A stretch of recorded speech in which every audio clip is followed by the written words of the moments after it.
자, 다음은 PC 유지 보수입니다.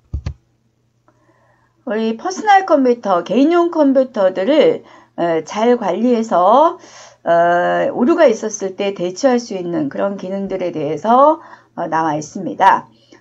PC의 관리죠. 컴퓨터를 이동하거나 부품을 교체할 때는 반드시 전원을 끄고 안정적으로 이제 설치해 주는 게 좋겠고요. 먼지 이런 거 없애도록 해줘야 되겠고, 하드디스크 이렇게 떨어뜨리면 안 됩니다. 흡연, 음료수 이런 거 마시면 안 되겠고요. 정기적으로 디스크 검사나 디스크 조각 모음 이런 거 해줘야 되겠고요. 백신 프로그램들을 이용해서 하드디스크에 소프트웨어적으로 문제가 없는지 이런 것들을 확인해주고 검사해줘야 되겠습니다. 운영체제 자체도요. 이제 버그가 있는 것들을 이제 패치 프로그램이 올라옵니다. 그런 것들을 자주 업데이트하는 게 좋고요. 그리고 이런 오류에 대비해서 하드디스크를 분할을 합니다. 파티션 한다라고 하죠. 파티션을 한 다음에 C 드라이브에는 운영체제를 설치해 놓고 D 드라이브 같은 경우는 이것을 백업해 놓는 그런 방식을 써주면 PC를 효과적으로 관리할 수가 있습니다.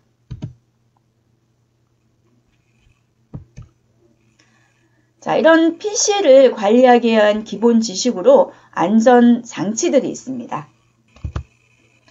AVR이라고 있습니다. 이거는 이제 전압을 일정하게 유지시켜주는 장치고요.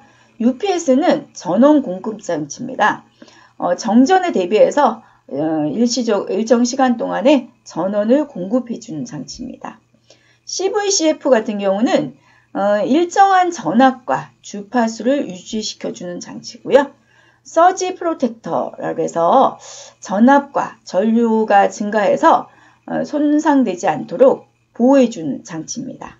그리고 기타 이제 항온 항습기라고 해서 일정한 온도나 습도를 유지시켜서 PC를 안전하게 운영해 줄 수가 있는 장치가 필요합니다.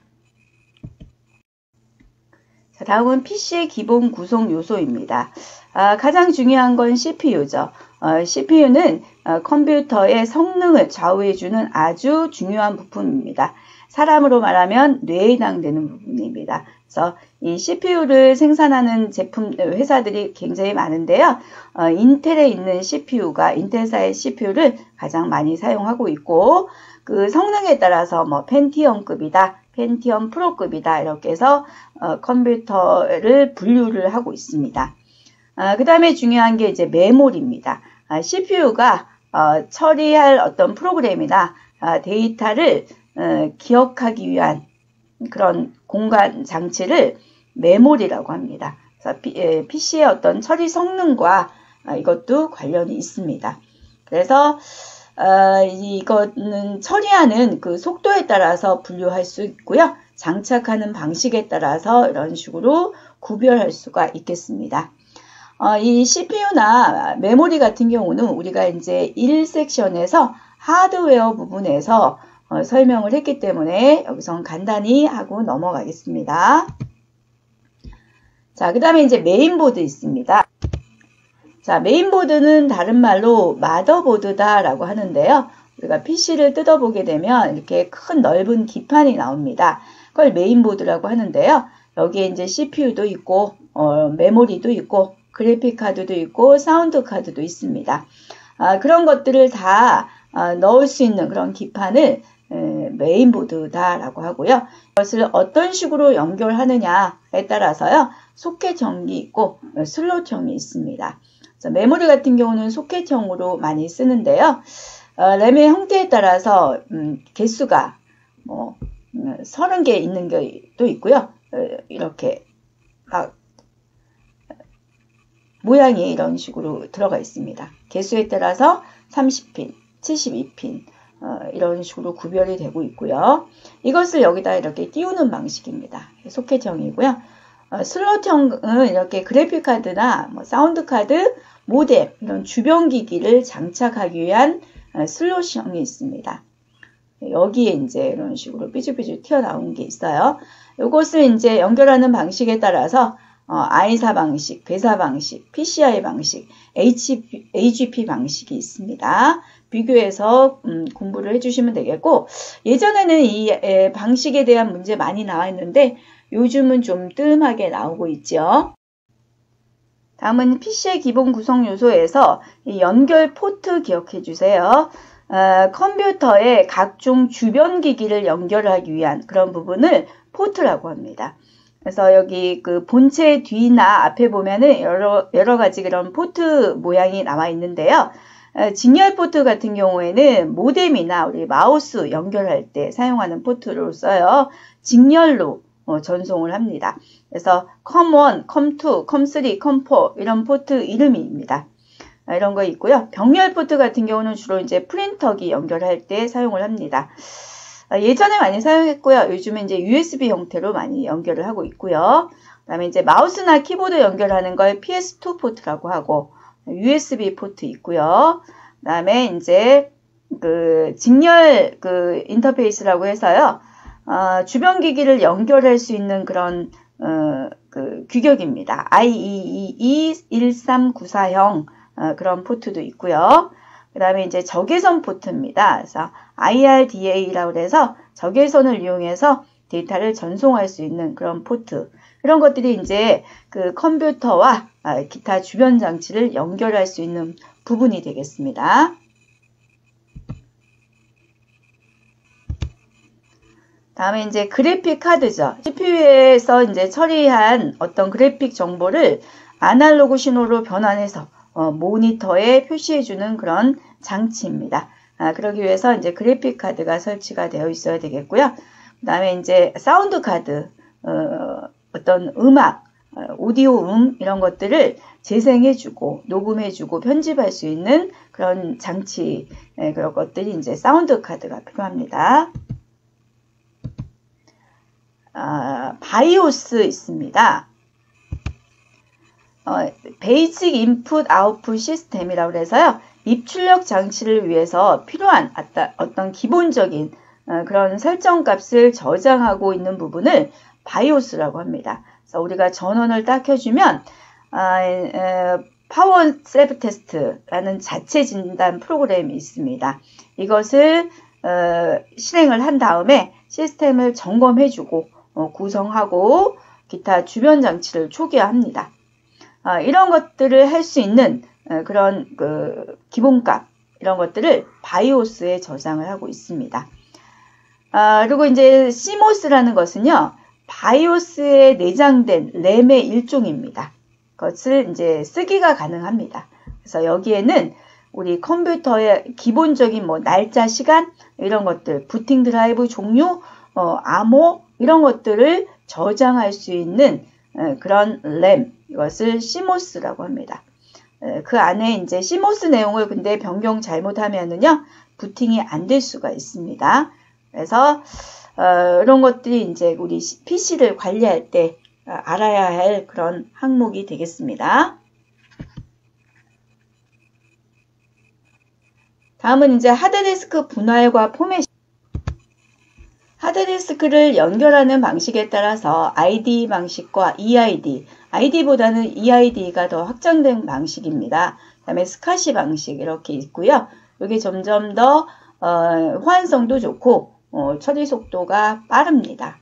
이것도 예전에는 많이 나왔는데요. 요즘은 이제 원체 하드웨어가 빠르게 발전이 되어서 자주 안 나오고 있습니다.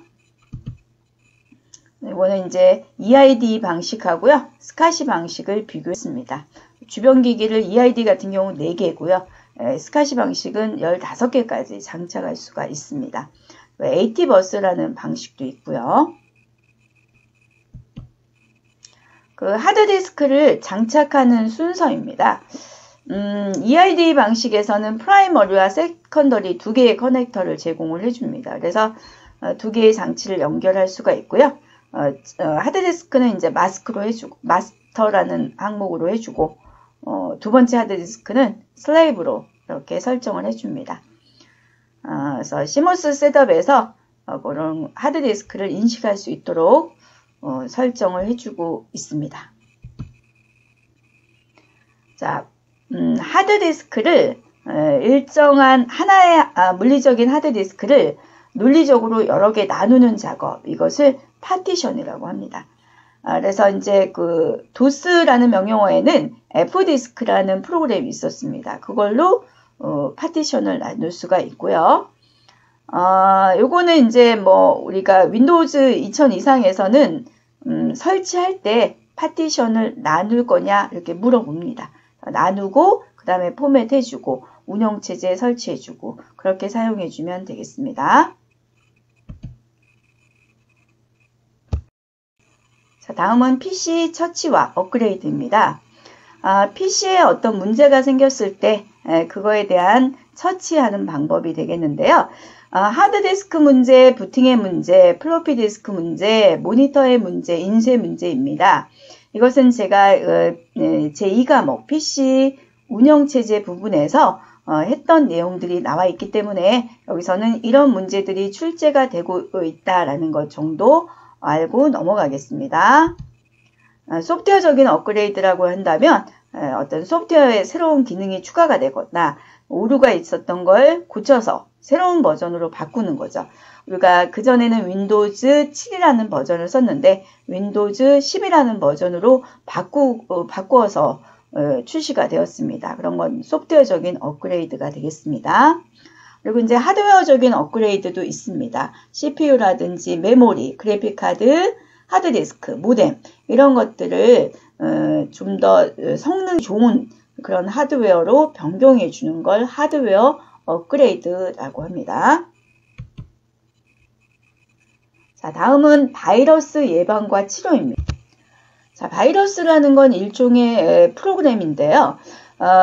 내가 다른 컴퓨터에 침입을 해서 부팅이 안 되게 한다든지 실행이 안 되게 한다든지 해서 악 영향을 끼쳐주는 소프트웨어가 되겠습니다. 이런 것들이 이제 바이러스인데요. 그것들을 예방하고 치료하는 그런 방법에 대해서 문제가 출제가 되고 있습니다. 크게 어렵지는 않을 부분이에요. 다른 컴퓨터에 침입을 해서 부팅이 안 된다든지 파일 크기를 변경한다든지 등등의 이런 현상이 나오고 있습니다. 그래서 바이러스 증상에 대해서 공부를 해주시고요. 그 다음에 이것들을 이런 바이러스의 종류나 특징 이런 것들을 구별할 수 있어야 되겠습니다. 그래서 바이러스의 종류에 보면은 부트 바이러스부터 파일 바이러스, 부트 파일 바이러스, 매크로 바이러스, 은닉 바이러스, 클러스터 바이러스, 논리 폭탄 바이러스 이렇게 바이러스 종류가 여러 가지가 있고요. 이것들을 예방하는 방법, 요게 이제 요것도 크게 어렵진 않지만 출제가 되고 있습니다. 자, 바이러스는 언제든지 들어올 수가 있습니다. 그래서 이런 것들을 예방을 해야 되는데요. 데이터는 정기적으로 백업을 해둬야 됩니다. 그리고 이제 이런 바이러스를 치료하는 프로그램들을 백신 프로그램이라고 하는데 이런 백신 프로그램은 항상 최신의 버전으로 업데이트해야 되겠고요. 반드시 정품 소프트웨어를 사용을 합니다. 그리고 자료를 다운받았다 했을 경우에는 꼭 바이러스 검사를 해야 되겠고요. 출처가 불분명한 그런 전자우편 이런 것들은 열어보지 않고 삭제를 합니다. 그리고 네트워크 공유 폴더는요. 읽기 권한으로 공유를 하고요. 만약에 쓰기 권한을 부여해야 할 경우에는 암호를 반드시 지정을 해서 허가된 사용자만 사용할 수 있도록 해야 되겠습니다. 그리고 이제 이런 트로이 목마 이런 바이러스를 방지하기 위해서는요. 공용 PC에서는 사이버 뱅킹이나 주식 거래 이런 것들은 하지 않아야 되겠고요. 해킹 방지를 위해서 PC 방화벽 이런 것들을 설치합니다. 방화벽을 설치하게 되면 외부의 어떤 불법적인 침입을 막아줄 수가 있습니다. 이런 바이러스를 치료하는 방법은 이제 백신 프로그램들이 필요합니다. 그래서 대표적으로 뭐 V3 프로, 뭐 노턴 안티바이러스, 그다음에 뭐 PC크레인 이런 것들이 다 백신 프로그램이 되겠습니다. 최신의 그런 백신 프로그램을 이용해서 안전하게 PC를 사용해야 됩니다. 자, 이것으로 이제 PC 유지 보수 제2장 하드웨어와 소프트웨어 관련된 공부를 마치도록 하겠습니다. 수고하셨습니다.